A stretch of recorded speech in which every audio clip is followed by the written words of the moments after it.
नमस्कार, story.com च्या या व्हिडिओत तुमचं स्वागत. मी विशाल. काल विधानसभेचा निकाल लागल्यानंतर राज्यात काही शॉकिंग निकाल जे होते त्या मतदारसंघात मी सध्या जातोय आणि तिथल्या नागरिकांशी बोलतोय की इथला निकाल का बदलला. मी आता घनसावंगी मतदारसंघात आहे. राजेश टोपे यांचा इथे पराभव झाला आणि हिकमत उढाण इथे आमदार झाले. 5 टर्म आमदार राहिलेले राजेश टोपे का पडले? गेल्या 2 वर्षांपासून त्यांचे जरांगेंसोबतची जी जवळीक होती ती त्यांना महागात पडली का? अनेक प्रश्न इथे आहेत. पण या मतदारसंघात माझ्यासोबत बोलण्यासाठी आत्ता मी नालेवाडी गावात आहे आणि तुम्ही सगळे ओळखत असाल असे बटोळे बाबा माझ्यासोबत आहेत. सोशल मीडियामध्ये त्यांना सगळे ओळखतात. ते माझ्यासोबत आहेत. त्यांच्यासोबत आत्ता येऊन बोलण्याचं कारण म्हणजे 2 वर्षापूर्वी त्यांनी सगळ्यात आधी सांगितलं होतं की राजेश टोपे परत निवडून येणार नाहीत. आता परत त्यांना भेटायला आलो निकालानंतर. त्यांच्याशी मी बोलणार आहे.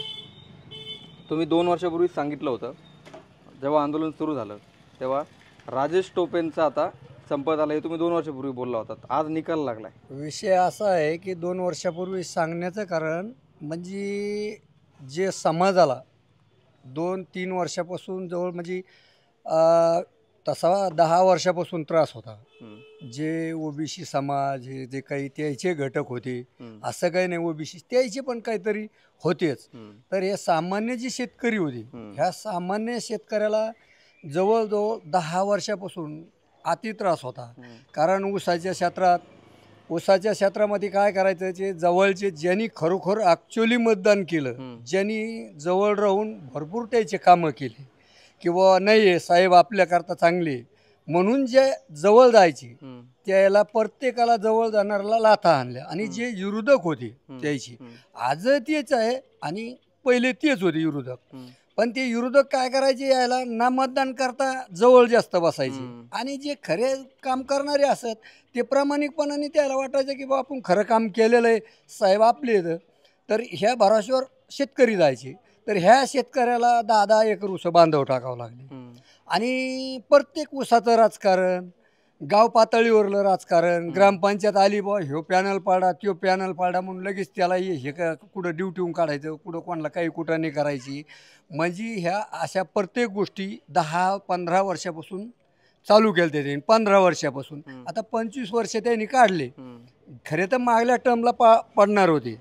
पण आता थोडंसं कसं असतं, काही अडचणी पाहून लोक दबत होते आणि लोक दबण्यामुळं ते झालं थोडंसं ह्या 1-2 सर्कलनी, नाही तर मागल्या 25 पडलेली होती.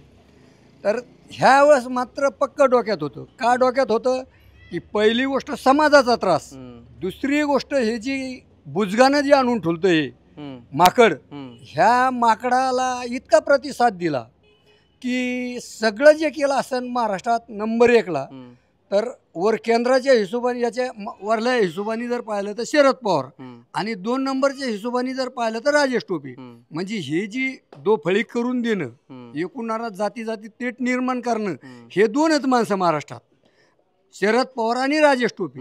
कारण यांनी हे बसलेला बुजगानं, हे बुजगानं जी आहे की ह्या बुजगाण्यामुळं अनेक जो समाज थोडाफार आमचा जो बारीक छोटा मोठा समाज होता तो काय करावं मग ह्या विचाराने अगदी त्याला चितपाट केलं. कारण ही परिस्थिती राहिली नव्हती. कारण तिथं सांगतो ढोल वाजला, तिथं जाऊन ढोल वाजला. मान्य, प्रत्येकाला प्रत्येकाच्या जातीचा अभिमान असतो. आपण नाही म्हणत नाही, त्याच्या जातीला विषय नाही, जात ही प्यारी असती. पण तुम्ही तिथं ढोल वाजला तर आमच्यापाशी निदान रोडवर उभं राहून वर हात करा ना. 25 वर्षे ओबीसीनी तुम्हाला मतदान केलं ना. कारण मागल्या वेळेस जे आले ते तर ओबीसीच्या जीवर आले. इथून तिथून त्याचे ते जे सर्कल मेन आहेत त्या सर्कलमध्ये ढासळत आले. पण शेवट आपलं हे 2 सर्कल आहेत, सागड सर्कल, पिंपळगाव सर्कल ओबीसी ज्यादा आहे. तर ह्या ओबीसी सर्कलमध्येच खरे ते निवडून आले. मग जर ज्या ओबीसीने तुम्हाला प्रतिसाद दिला तर त्या ओबीसीला तुम्ही डुकून बघत नाही, त्याला पाण्यात धरता आणि तिथं जाताना ढोल वाजिता. आता आयुष्यभर ढोलच वाजायचं काम ठेवलं समाजाने. आता काय ठेवलं? आणि हे बुजगानं जे सांगत होतं 3 पिढ्या आहे मी आमकं होईन, 3 पिढ्या हे पुन्हा आले नाही पाहिजे. त्याला म्हणावं आता 3 पिढ्या तू उपोषण करीतच बसणार, 3 पिढ्या तुला काही मिळून देत नाही, एवढं ध्यान धर म्हणतो आता. कारण गोष्ट समजून घ्यावा सगळ्यांनीच. यायला राजकारण करायचं, आजच्या मितीला तोटा झालाय कोणाचा हे त्याच्या ध्यानात आलंय. आपण बोलण्यापेक्षा त्याच्या ध्यानात आलंय. सगळ्यात जादा तोटा झाला असेल तर त्याच समाजाचा झाला आणि ह्या मूर्खामुळं झाला. हे एक मूर्ख बसल्यामुळं प्रत्येक महाराष्ट्रामध्ये तेट निर्माण झाला. जागी जागी एकूणाचे जे पिढ्यांनी गणती भीती होत्या, लेकरं बाळं एकूणाला खात होती, हे तुटक झाले आणि काही मिळलं नाही. काय मिळलं गरीब समाजाला? काय मिळलं सांगा तुम्ही? त्याचा आज 10% मागासलेला जो समाज आहे त्याच्याकरता काय मिळलं? जे सरकारने दिलं तर 10%, 8.5% द्यायला. जर हे टिकून धरलं असतं तर गोरगरीब जो मराठा होता त्या लेकरा बाळाला बिचाऱ्याला शिक्षण क्षेत्रात याच्यामध्ये त्याचं भलं झालं असतं. हो, आणि काहीतरी कामात आलं असतं. पण यांनी ते सोडून दिलं. नाही ओबीसीतच पाहिजे. आता ओबीसीत पाहिजे म्हणजे याला ओबीसीतलं हे शिक्षण क्षेत्रातलं किंवा यातल्या सामाजिक क्षेत्रातलं आरक्षण नव्हतं पाहिजे. याला आरक्षण कोणतं पाहिजे होतं? राजकीय आरक्षण पाहिजे होतं. म्हणजे ओबीसीचं आरक्षण संपलं म्हणजे ओपन आणि ओबीसी दोन्हीकून बाजू सिद्ध करता येत होती. आणि ही खेळी कोणाची होती? शरद पवार आणि राजेश टोपे. किंवा हे जी ओबीसी समाज आहे, धनगर समाज, मुस्लिम समाज, आमका हे सगळा म्हणजे 18 पगड जात संपली पाहिजे. कुठं आपल्याला ग्रामपंचायतला, आपल्याला सोसायटीला, आपल्याला पंचायत समितीला, आपल्याला जसं पहिलं वरून समजा केंद्रातून कारखानदारी आपली, संस्था आपल्या, बँकी आपल्या, 95% कारखाने बँकेत यायचे आता. कारण सुतगिरणी यायची आता. ओबीसीकडे काय आहे? 5%. मग तरी जर ओबीसीत घुसायचं म्हणलो, ओबीसीनी कवर समजून घ्यायचं. मग ओबीसीनी बरोबरच तू तरी मुतरीत घातली नेऊन.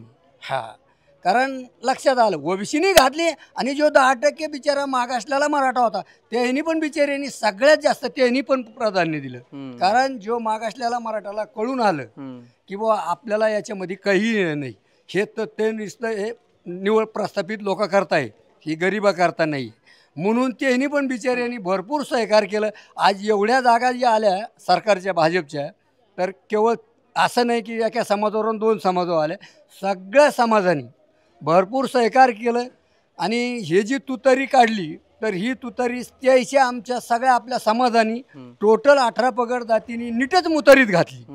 कारण मुतारीच्या बाहेर आता ही पुन्हा जोपर्यंत हे चौघाच्या खांद्यावर जात नाही तोपर्यंत पुन्हा रोडला येत नाही ही मुतारी तुतारी. कारण आता यायचं संपलेलं आहे आणि हाताने संपलं. सगळ्यात तोटा जास्त झाला तर मराठा समाजाचा राजकीय क्षेत्रात झाला. कारण ह्या माणसामुळं झाला. कारण ह्यो जर उपोषण व्यवस्थित ते हाताळतो किंवा जे 8.5% दिलंय याच्यात मान्य आहे करतो, तर आज तुम्हाला सांगतो काहीतरी जाग्यात बदल पडला असता, समजून घेतला असतं. पण ते दोरून ताणून धरायला लावणारे तिकडं आणि ताणून धरणारे इकडं, ह्या दुईच्या मध्ये दोरी अशी तुटली की कुठं कोण पडे तर यायला पण गावसायची नाही हे दोघं आता एकूणाला. कारण परिस्थिती बेकार आहे.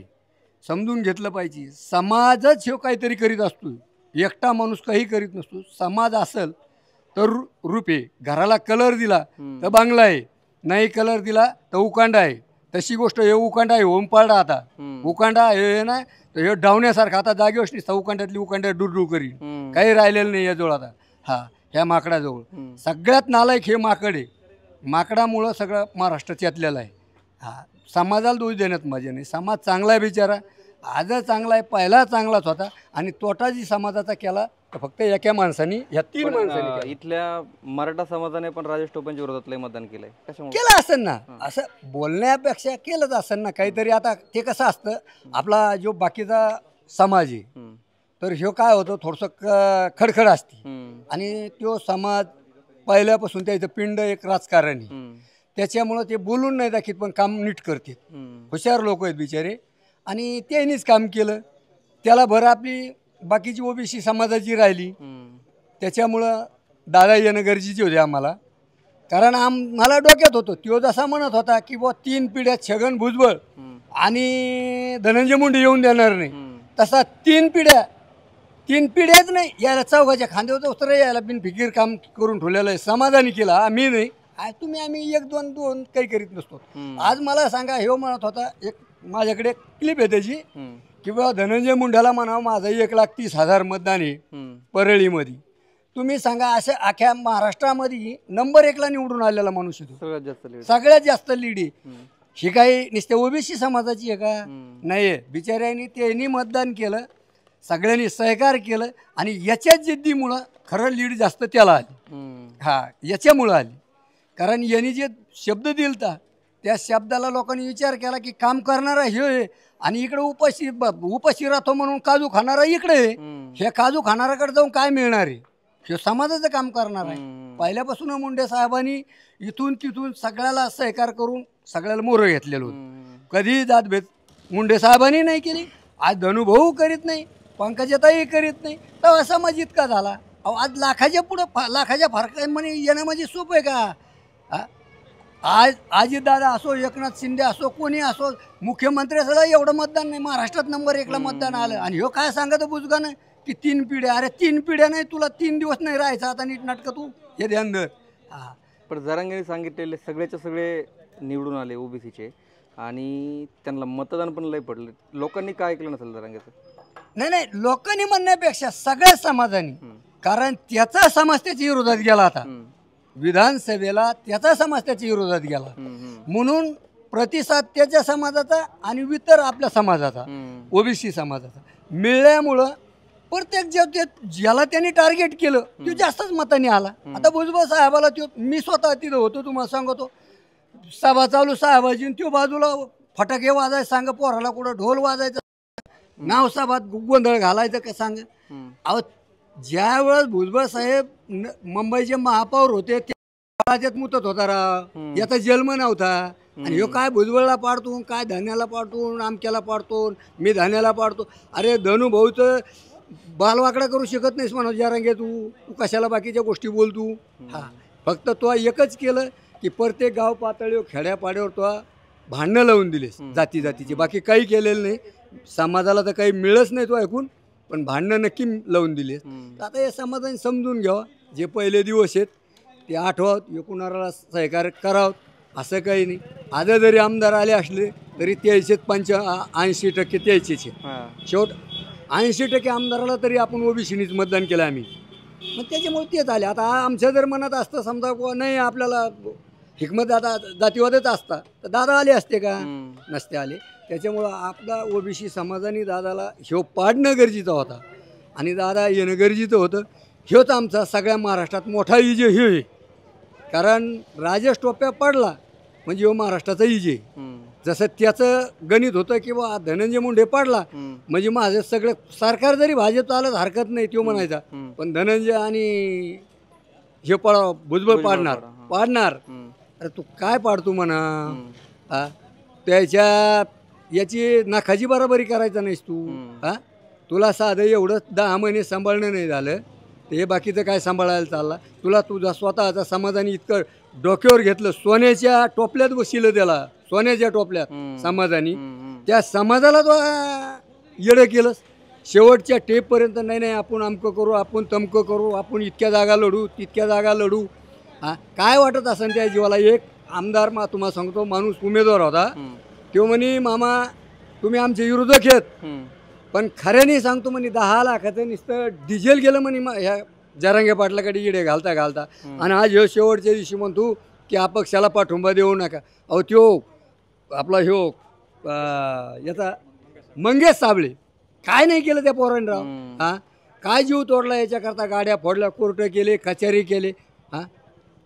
का त्याला पाडा. अरे मग तू हाय कोणाचा? नेमकं मराठ्याचा आहे का नेमकं याचा आहे? हाय कोणाचा तू? कोण्या जातीचं भलं करायला निघला तू? सगळ्या जातीत भांडणं लावून द्यायलाच निघला का? तिकडं ते याला आष्टीला तुम्हाला सांगतो ते याला महबूब शेखला तिकीट दिलं, का प्रचाराला गेला नाही? ह्यो म्हणतो ना मी लय सगळ्या जातीला घेऊन मागून, नंतर म्हणे मुसलमान महे, धनगर महे आमके महे. मग सगळे तर तू का प्रचार नाही केला तिथं जाऊन? तू दुसऱ्या जातीकडेच कसं काय गेला? ज्यांनी पैसा दिला त्याच्याकडं कोट्यवधी रुपये आले त्याचा प्रचार कसं काय केला तो? तो गरीब माणूस होता ना, तो तर समजा याचाच गटाचा होता. बिचारे 20 चक्रा घातल्या, रात्रात याच्यापाशी राखण बसले ते महबूब शेख. कमून नाही गेला तिथं प्रचार करायला? कम नाही निवडून आणलं त्यांनी? मुसलमान याचे आहेत ना, धनगर याचे आहेत ना, मग कम नाही एखादा धनगर तो ह्यो कम नाही आणला जानकर निवडून येणी? ह्यो सगळ्यात नालायक ह्यो आहे. महाराष्ट्राने त्याची असो किंवा ओबीसी असो, हे स्वतःचं एकूणाचं ते निर्माण करू नये. गाव पातळीवरल्या लोकांनी हे मूर्ख पाहिला महाराष्ट्राच्या बाहेर नेऊन एखाद्या मोठ्या तळ्यात नेऊन टाकला तेव्हा देश सुखी राहील. नाही तर काही खऱ्या गोष्टी ते नाही. मध्ये पण फडणवीस मुख्यमंत्री होणे काय झालं तरी. अहो, मला काय म्हणायचं, हनुमानाला किती राक्षसांनी आडिलं, हां. लक्षात आलं का? किती राक्षसांनी आडिलं हम्म. आणि रावणाने सीता नेली, हम्म. बरं का? पण शेवट हनुमान होता, तो हनुमान तर हनुमानच होता. कशा पद्धतीने शोध लावून सीतेचा आणला आणि कशी रामाच्या शोधाने करता येईल, हम्म. फक्त इतिहासाच्या हिशोबाने घ्यावं लागलं. म्हणून तो जो हे आहे फडणवीस, हम्म. तर ह्यो राम आहे हम्म. आणि हे रावण आहेत बाकीचे. हा, तर हे राम आहे ना, राम अगदी शोध लावूनच व्यवस्थितच आणि नियमानेच जे जगाला पटतंय त्या पद्धतीने सीतेला घेऊन आलेला आहे. हम्म. आज जी सीते आणली ना, एवढी पर्वत उचललं ना, तर अगदी रितशीर कुठल्या समाजाला नातेट निर्माण करता, कुठल्या समाजाचा देश ना करता त्यांनी काय दिलं नव्हतं का? हम्म. सगळ्यात पहिलं 50-55 वर्ष शरद पवार राजकारणात आहे, इथून मागं त्याला आरक्षण दिलं का? नाही. शेवट भाजपचं सरकार आलोच त्याला जे काही समजा नियम लागू झाले तर ते फडणवीसनीच केलेले आहेत. हम्म. आणि मग तुम्ही जर जे आई दूध पाजती त्या आईचेच जर तुम्ही रक्त पित असताल तर हे पाप आहे. आणि हे पाप खपत नसतं, हे कधीतरी उदयाला येत असतं. तर उदयाला आलेलं आहे, यायचं पाप उदयाला आलं म्हणून यांचा सुपडा शाप झाला. बाकी काही आता कवरं बोलत राहिलो त्याच्याबद्दल मी नाही, मला तरी आता संध्याकाळपर्यंत संपणार नाही. राजेश टोपेबद्दल बोलायचं आहे. त्यांचा कारखाना आहे, सहकारी कारखाना आहे ना. हो, निवडणूक होती कारखान्याची कधी? निवडणूक होती ना, पण निवडणूक होती जर समजा मी विरोधक आहे, मी सभासद आहे, हां. मग जर मी विरोधात उभा राहिलो तर माझ्या कुठंतरी 10 रुपयाचं का व्हायनं कर्ज काढायचं, हम्म. काहीतरी हे करायचं, मग त्याच्यामध्ये फॉर्म बात करायचा. हम्म. म्हणजे हे डावपेच सगळे एका हाती सत्ता घ्यायची. हम्म. पण आता त्याला म्हणा इथून मोर काढ ना, तू किती कर्ज काढतो कोणाकोणावर. हम्म. हा, तो आत्ताशी सुरुवात झाली म्हणा. हम्म. हा, शिशुपालचे 99 गुन्हे जसे हे झाले का, हम्म. तसे 99 गुन्हे तो माफ झाले, पण आता शेवटचे गुन्हे सुरू झाले म्हणतोय आता. हा, आता शिकतोय वरल्या शिखरापासून खाली उतरायला सुरुवात झाली. तू आता शिखरावरून खाली घेतलंय तुला आता मनगा याच्या काळसापाशी, काळसापासून खाली पायापाशी येणारच आहे दमादमानी तू. पण टोपेच्या विरोधात तिथे हिंमत करत नव्हते, यावेळी कसं काय हिंमत केली एवढी? काही नाही, हिंमत करायला विषय असा होता की ओबीसी समाज प्रबळ नाही हम्म. घनसावंगी तालुक्यात. हां. एक लढण्याच्या ताकदीता नाही. आणि एक समाज म्हणजे पहिल्यापासून 40-50 वर्षापासून त्याच्या टोपे घराण्याचं राजकारण होतं. हम्म. आणि थोडंसं ते जी काही पंडित हे जी लोक होते आमची, हम्म. गुंडवाडीची कंपनी, हम्म. आगर तिकडे ती उडान कंपनी, हां. हे जी पहिल्या काळात काय झालं, यायला थोडा प्रतिसाद चांगला मिळत राहिला. हम्म. आणि ते प्रस्थापित लोक होते ते मराठा समाजाचे बिचारे. उडान कंपनी झाले, आता हिकमतदादाजी यायचे घरातली, हम्म. हर्षे कंपनी झालं, हे भरगतची प्रबळ लोक होते, भरपूर जमीनदार होते. हम्म. खराब झालं तर हे काय व्हायचं, हे लोक थोडंसं तिथं गोरगरीब लोकांचा हे जवळ करायचा. हम्म. आणि लोकांना वाटायचं चला बाबा कारखाना आहे, कुठंतरी भलं होतंय, तिकडून शरद पवार असं, हम्म. त्याला लोकांना काय गरज असं स्वतःच्या संसाराची, म्हणून त्याला सहकार भरपूर केलं लोकांनी. पण जसं जसं त्याच्या हातात सत्ता यायला लागली तसं तसं यांनी लोकांचं रक्त प्यायला सुरुवात केलेली. हम्म. हा, अहो तुम्हाला सांगतो, मी अंगठे बहादर माणूस आहे, पण 2002ला टोपे साहेबाला हिशोब सांगितलेला आहे. मेले बिचारे ते, हम्म. त्याला हिशोब त्यावेळेसच सांगितलेला आहे. 10 पैसे जरी सुतुळी मागे तुम्ही काढले कारखान्याची, 10 पैसे तर तुम्हाला किती नफा आहे हम्म. साहेब, मी सांगतो म्हणलं. हा, तशी गोष्ट मी बी 45 वर्षे माझं जवळजवळ ऊसतोडीत गेलेली आहेत. हम्म. सगळा अनुभव आहे मला ऊसतोडीतला. हम्म. आणि साखरेत काय मिळतं म्हणून. हम्म. शरद पवारांनी साखर सम्राट जे तयार केलं, हम्म. तर सगळ्यात जास्त साखर सम्राट म्हणजे साखर संघामध्ये उत्पन्न झालं आहे. हम्म. कशात पैसाचे. हा, त्याच्यामुळं हे तयार केलं आणि समाज गुंतून राहतो. हम्म. सभासद राहतात, अगर ते उसावाले राहतात, मग समाज बी कैचीत येतो हम्म. आणि उत्पन्न वाढते आपली. हम्म. यायनी काय केलं आता लोक सांगा तुम्ही, यायनीच सरकारी कारखाना काढायचा, तो खोरीसा आणायचा का, यायनीच पुन्हा त्याचं हे करायचं का, टिया आणायचा का, पुन्हा यायनीच विकत घ्यायचा. हम्म. मग ते विकत कारखाना, तो खोरीसा आलेला कारखाना कसं काय परवडतो तुम्हाला? आज हे तुम्ही मीडियावर आपली बातमी देता, तुम्हाला ही परवडत नाही, ही तुम्ही कसं काय वापरिता? हां, ही विक्रीला तुम्हीच काढता, पुन्हा दुसरी दिवशी तुम्हीच घेता. म्हणजे हे सगळं लोकसभेच्या निकालानंतर जरांगेंनी तातडीने पत्रकार परिषद घेतली होती आणि आता कशी जिरवली वगैरे असं ते बोलले होते. पण काल निकाल लागल्यापासून तर काय बोललेले नाहीत. लोकसभेचा जी विषय होता त्याला बोलायला त्याचं तोंडाचं राहिले का पाहिलं का तुम्ही येता जाता बघा वाटलं तर तोंड आहे का फिरलंय त्याचं हा त्याचं तोंड पाठीमागून झालं असं ना आता मागून खाता असेल तो आता हा ते विषय लोकसभेचा काय होता मुस्लिम समाज जी होता त्या मुस्लिम समाज थोडासा नाराज होता मोदीवर आणि विधानसभेला तसं नाही आहे ना विधानसभेला मुस्लिम समाज असो कोणता मागासवर्गीय समाज असो किंवा 18 पगड जात असो हे एक गाव पातळीसारखं राजकारण असतं म्हणजे लोकसभेला खासदाराकडे काही सहसा शेतकऱ्याचे कामं पडत नाही पण विधानसभे आमदाराला कडे जाणं पडतं बुवा कोणाचं काही अनेक अडचणी असतात आणि माणूस सरपंचापासून आमदारापर्यंतच जातं खासदारापर्यंत जात नाही आणि ती दुसरी गोष्ट मुस्लिम समाज थोडा नाराजच होता याच्यावर मोदीवर नाराज असल्यामुळं ते नाराजी आणि हे म्हणायला काय झालं की बुवा जरांगे फॅक्टर अहो जरांगे फॅक्टर कशाचं याचं ट्रॅक्टर झालं हे फॅक्टर काय याचं अहो हे फॅक्टर कोण्या गल्लीला पडत होतं राव 4 वर्षापूर्वी 3 वर्षापूर्वी मोतारा पिऊन तर पता लागत नव्हता 4 दिवस मी टायरला बांधून नेलाय मागं सोलानी महाकाळ्या फाटून पियले उपाय राहतं आणि तो काय सांगतो काम टेस्ट करा आणि मी कधी मटणच खाल्लं नाही कधी दारूच पिलो नाही आणि गडावर जातून मी पूर्वीचा भक्त आहे पूर्वीचा भक्त कधी तो आज गळ्यात माळ नसन म्हणावं हा अरे सांप्रदायिक मध्ये तरी खोटं बोलू नका जे असेल समाजाचं फसवणूक करू नका सांप्रदायिकची फसवणूक करू नका हा उगाच स्वतःचे घरं भरण्याकरता दुसऱ्याचे घरं जाळू नका हा यांनी स्वतःचं घर भरिलेलं आहे कोट्यवधी प्रॉपर्टी कमवून ठेवली दुसऱ्याच्या नावागावर ही खरी आता लागायला पाहिजे शेअर्टी चौकशी लागायला पाहिजे याच्या पाठीमाग आहे याची शेअर्टी चौकशी लागाव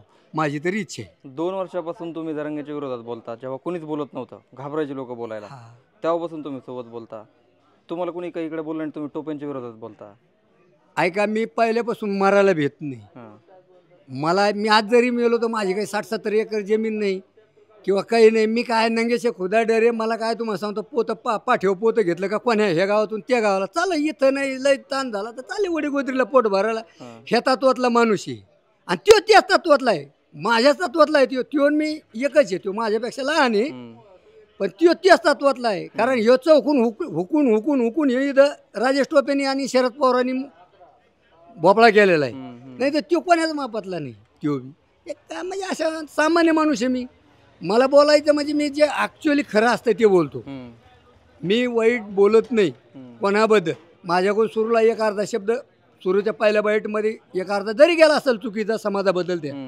पण थोडंसं भावनेच्या भारत माझ्याकडून गेलेला असेल पण कधीही खोटं बोलत नाही कारण जे माझ्या देखता घडलेलं आहे तो मी संघच आहे संघच आहेत राहायला संघच होतो खायला संघच होतो त्याच्यामुळं सगळं माहिती आहे त्याचं मला माहिती आहे माझं त्याला माहिती आहे मी सामान्य आहे तो सामान्य पण माझं एकच मत आहे आपण सामान्यपर्यंतच खुर्ची धरा उगाच खाली लोखंडी खुर्ची मिळाला तर सोन्याच्या खुर्चीवर बसायला जाऊ नये पण ते आता समाजाने बिचारीने बसिला तर समाजाला तरी त्यांनी निदान कमीत कमी ते सोन्याची खुर्ची जी दिली समाजाने तिला जपाव कारण समाजाला पण इतकं टाळूवर टाकू नये माझं मत तर खरं बटोळे बाबांनी हा पूर्ण निकाल राजेश टोपे यांची गेल्या 25 वर्षातली कारकीर्द मनोज जरांगेंचं आंदोलन सगळ्यांचा उहापोह केला त्याचा विश्लेषण केलं आहे हा निकाल तुम्ही काल पाहिला आणि हा व्हिडिओ जर तुम्हाला आवडला असेल तर व्हिडिओ शेअर करा चॅनल तुम्ही सबस्क्राईब केलेलं नसेल तर सबस्क्राईब जरूर करा पुन्हा नव्या व्हिडिओत भेटू